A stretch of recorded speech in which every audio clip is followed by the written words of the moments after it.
hoje você tem o discurso de criptomoeda, do tipo, tenham, mas você realmente tem essa coisa, tipo assim, tenha pouco. Depende também de pra quem eu tô falando. Se você senta aqui comigo, Cris, e fala o seguinte: Bruno, eu sou uma pessoa que já tem minha vida resolvida, eu tenho um bom patrimônio e não preciso dele nos próximos 5 anos. Tá bem tranquilo. E eu tenho estômago pra aguentar a volatilidade do mercado. Porque é um mercado que, quando sobe, sobe muito. E quando cai, né, ele cai demais. Demais. E o pessoal não faz as contas pra entender o que que é essa queda. Porque eu já vi esse mercado cair mais de 80%. E o pessoal pensa, não, é super Isso em que tranquilo, ano? né? Isso de 2017 para 2018, que é 80%. Eu já vi cair 50% em um dia. E nessa hora, as convicções das pessoas são testadas. E é aquele negócio, o mercado muitas vezes não cai simplesmente descolado da realidade. Ele cai porque o mundo está piorando. Durante o início da pandemia, por exemplo, a bolsa caiu muito. Mas por que ela caiu muito? Porque tinha empresa fechando. Sim. Ninguém sabia como é que seria o mês seguinte, ninguém sabia o que estava acontecendo ainda. Então, tinha gente que estava demitindo funcionário, Sim. tinha empresário que não sabia para quem ia vender. Então, esse cara, ele foi obrigado a vender em um momento muito ruim do ciclo econômico para ter dinheiro em caixa. Senão o negócio dele quebrava. Sim. Então, Aí não ele é vende só... pelo que tá, né? Pois é, ele vende pelo que dá. pelo preço que tá. Então não é que o cara é burro, né? Porque todo mundo sabe, não é pra vender na baixa. Mas ele é obrigado a vender naquele momento. Agora, se você fala, não, se esse momento chegar, eu vou resistir. Primeiro porque eu já resisti antes. Você fala pra mim que já investe. Aí eu vou acreditar. Agora, se você fala pra mim, eu nunca investi, nunca passei por isso, e eu quero ter 50% em criptomoeda, eu falo, você é doido, pô. Porque vai dar problema, com certeza. Então, por isso que, de maneira geral, eu gosto de falar, tenha, mas não tenha muito. Agora, casos específicos, eu tô com muito menos alocação de patrimônio em bolsa e tem bastante espaço para correr risco em criptomoeda, posso ter 10, 15, 20, eu vou dar minha opinião e talvez seja favorável a isso. Eu mesmo hoje, eu tenho mais de 20% do meu patrimônio em criptomoedas, meu patrimônio investido, melhor dizendo, em criptomoeda. Bitcoin? Não só Bitcoin, mas principalmente Bitcoin. Se eu for pegar a distribuição desse patrimônio, 90% seria Bitcoin, 5% seria Ether, que é a moeda da rede Ethereum, e os outros estão E espalhados de um altcoin? monte. Ether e as outras são todas altcoins. Ah, né? tá. Bitcoin é a primeira, e As depois outras vieram as altcoins. alternative coins, que foram as outras. E o Bax falou uma coisa aqui sobre o Bitcoin, que ele falou assim, ele sempre usa essa frase, né? Bitcoin não se vende, só se compra. E que, na verdade, não é uma moeda hoje mais para se fazer dinheiro. Não é para você... Porque, assim, o que ele quis dizer, ela subiu Sim. o que ela tinha que subir, valorizou, o que for subir agora vai subir todas juntas. Então, de repente, pode ter até alguma outra que, por ser mais barata, na valorização você consegue ganhar muito mais. Então, nessa subida vale mais a pena. A questão é, você acha que o Bitcoin é, de fato, onde tipo assim, as grandes transições do futuro vão ser feitas em Bitcoin? Você acha que é o futuro da moeda? Eu não penso nisso assim. A minha tese do Bitcoin é que ele vai ser um substituto do ouro, por exemplo, como uma reserva de valor. Então, se você pegar conflitos, sei lá, guerras napoleônicas, isso tá até no Conde de Monte Cristo. Napoleão, ele assumiu o trono francês, virou um imperador, né? Veio a Revolução Francesa, todo mundo sendo guilhotinado, inclusive os líderes da Revolução. A gente tava falando antes do podcast aqui sobre o cara que inventou a latrina, e o nome dele foi parar na latrina. Sim. O cara que inventou a guilhotina, né? Era o guilhotin, era um médico. Era uma maneira humana de matar as pessoas, né? Que bonita a mentalidade revolucionária, né? E aí, nessa revolução, devorando seus próprios filhos, o Napoleão, com 20 e poucos anos, virou comandante do exército, foi ascendendo e virou imperador. Dominou a Europa toda, depois tentou invadir a Rússia, tomou lá do Alexandre I um retorno e foi destronado. Ficou exilado numa ilha que era na costa da França, né, em Elba, e aí voltou. E quando ele voltou para assumir o trono francês, né, durante um período de 100 dias, no Conde de Monte Cristo tem uma hora que um funcionário público do governo da época, ele descobre que isso vai acontecer e fala pro sogro dele: você tem títulos públicos do governo? Ele falou: tenho, venda tudo. Porque esse governo vai deixar de ser o governo, vai virar outro. Vai que o Napoleão fala, essa dívida não é minha, vai valer zero. O cara vendia e comprava o quê? Ouro. Porque o ouro já era valorizado há muito tempo, era um metal que você podia botar, né, apesar de ser pesado, nas costas e fugir do país e manter a sua riqueza. Sim. Só que o ouro tem problemas, né? Como é que eu vou saber se você me paga com ouro se o ouro é verdadeiro? Vou ter que fazer um teste para ver se é verdadeiro. Nesse teste se destrói um pouco de ouro. é apenas uma amostra, então não quer dizer que tudo seja verdadeiro. As moedas de ouro tinham problemas, é difícil de armazenar. Então o Bitcoin resolve uma série de problemas do ouro. E por conta disso, eu não sei se ele vai ser usado como moeda no futuro. Uhum. Eu acho que há vários desafios como para reserva. isso. Mas como uma reserva de valor, ele pode ser usado. Vamos supor que algo de muito negativo aconteça aqui no Brasil. E que por conta disso eu decida deixar o país. O que eu posso fazer? Eu posso transformar todo o meu patrimônio em Bitcoin e viajar sem nada. Apenas com 12 palavras que servem para acessar esses recursos. Exato. Eu posso recomeçar minha vida em qualquer outro Ou canto. com o cartão lá, cripto, que... Ou com alguma coisa assim, né? E a senha. Só que se eu não souber, se eu for morto e não passar a senha pra ninguém, ninguém mais acessa os bitcoins também. Sim. Mas a minha tese é essa, de que ele vai ser uma reserva de valor no futuro. Ele tem todos os elementos para isso, só falta um elemento central, que o ouro tem de sobra e ele tem pouco. Que é a questão do teste do tempo, né? Porque o ouro tem milhares de anos de história, é valorizado por culturas que não se conheciam, Sim. inclusive. Quando os espanhóis chegaram aqui na América, encontraram os incas, os astecas, apesar de eles não terem uma moeda, não havia um uso monetário do ouro e da prata, eles valorizavam o ouro e a prata.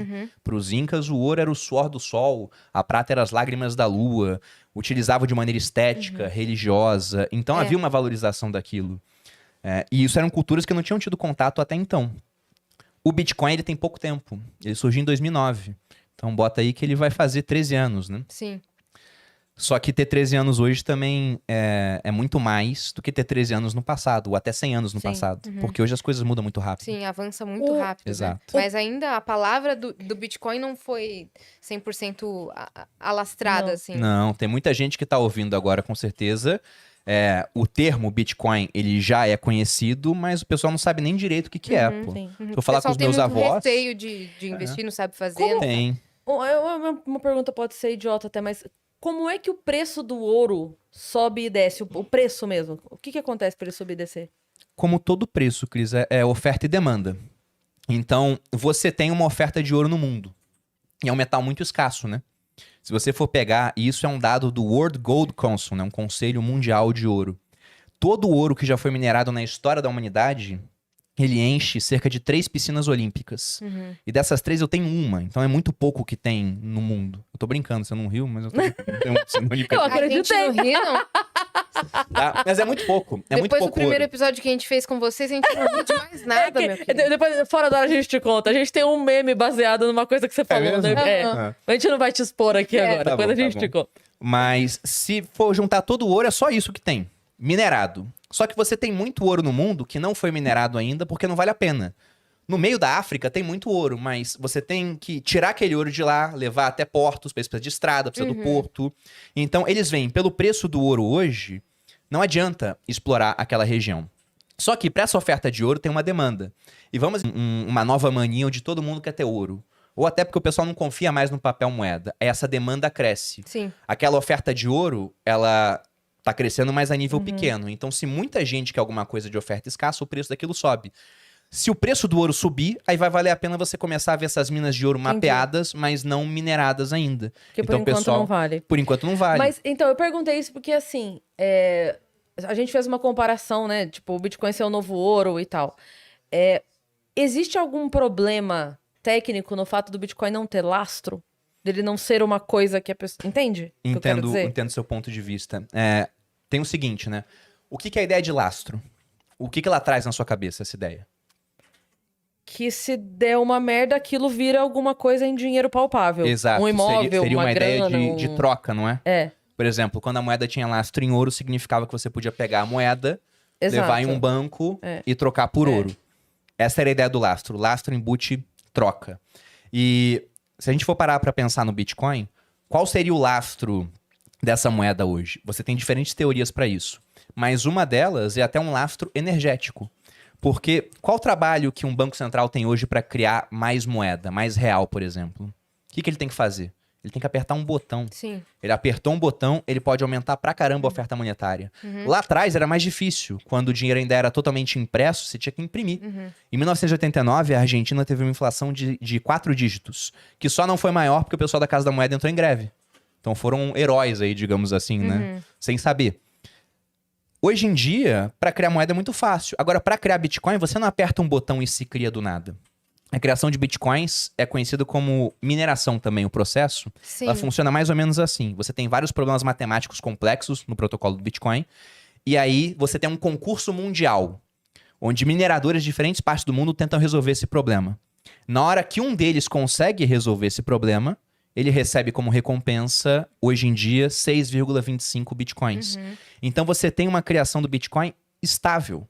Ela não vai aumentar. Na Esses verdade, ela vai mineradores são cair a apenas cada CPUs, período. São apenas máquinas. É poder computacional. Sim. Eu posso ser um minerador que eu tenho aqui muitos computadores, né? Ou dispositivos específicos para isso. Hoje em dia é mais profissional o processo. E aí é quem tem a máquina mais potente ou tem que dar sorte de ser você? Também tem sorte. E, Também e tem esse sorte envolvida. 6,25 é porcentagem.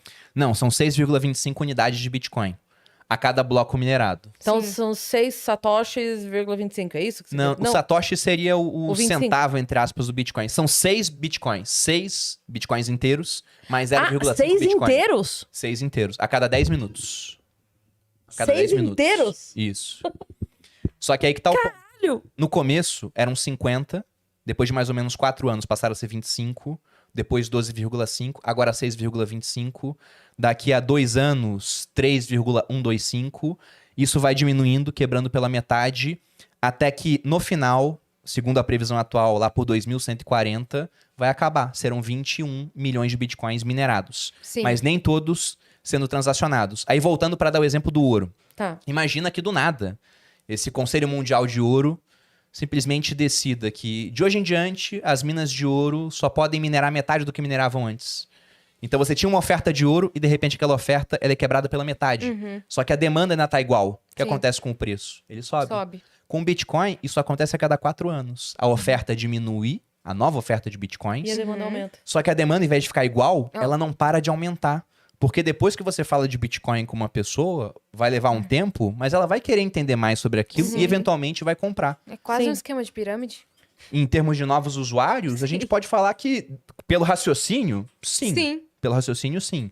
Né? Mas não tem convite, não tem essas Exato, coisas. Sim. Mas exato. vai crescendo, vai se expandindo cada vez mais. Uma pessoa passando informação para 3, essas 3 passando informação cada um para mais para 3, até que alguém bate no influenciador que fala com 10 mil, e aí o negócio vai se espalhando. Aí vai no podcast, aí conversa, Exato. aí cria um Sim. podcast, aí começa a criar conteúdo sobre. Pois é, e aí você perguntou das altcoins, né, Yas? Isso. E a Cris também.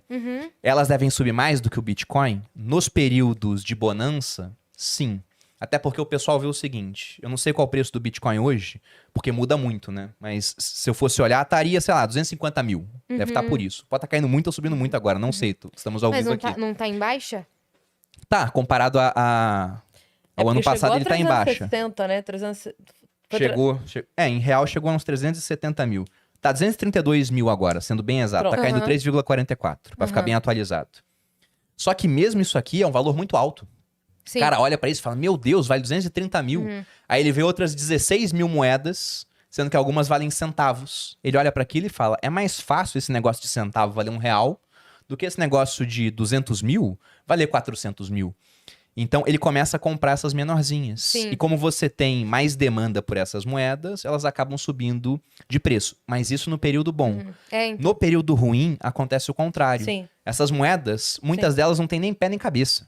sim. Lançaram uma moeda chamada Squid há um tempo atrás, por conta da série Round 6, né? Sim. Que fora do Brasil é Squid Game. O negócio subiu, caiu a zero, do nada.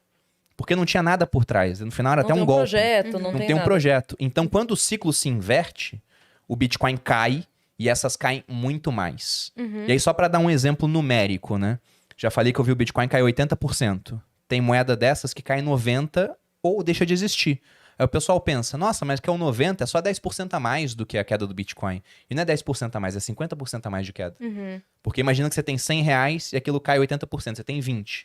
Se você tem R$100 e cai 90%, você tem 10%. Então de 20 para 10 é uma diferença, né? Na subida de 100%, na queda de 50%. 50, pela metade. Entendeu?